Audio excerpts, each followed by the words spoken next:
Chengaloor Snehapuram saint Joseph പള്ളിയിലെ പരിശുദ്ധ വേളാങ്കണ്ണി മാതാവിന്റെ പ്രതിഷ്ഠാദിന തിരുനാളും ഊട്ടുനേർച്ചയും നടത്തി. ആഘോഷമായ തിരുനാൾ കുർബാന ഫാദർ അജോ വടക്കേട്ട് നയിച്ചു. ഫാദർ സെബാസ്റ്റ്യൻ കോയിക്കര സന്ദേശം നൽകി. ഫാദർ സജിൻ തളിയൻ നൊവേന നയിച്ചു. ചടങ്ങുകൾക്ക് വികാരി ഫാദർ ആന്റണി മേനാച്ചേരി, കൈക്കാരന്മാരായ ആൻഡോ തെക്കൂടൻ, ജിജോ വടാശ്ശേരി, ഡെനീഷ് വടക്കേത്തല, ജനറൽ കൺവീനർ ഷാജു പൊന്തോക്കൻ എന്നിവർ നേതൃത്വം നൽകി.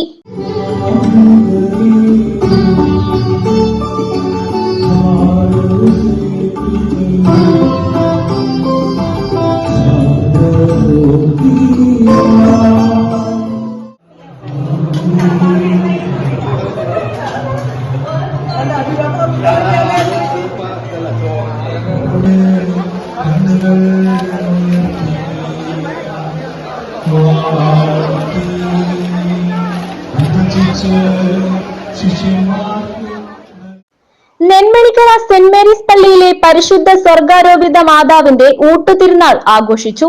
ആഘോഷമായ വിശുദ്ധ കുർബാനയ്ക്ക് ഫാദർ ബിനു പാറോക്കാരൻ മുഖ്യ കാർമ്മികത്വം വഹിച്ചു.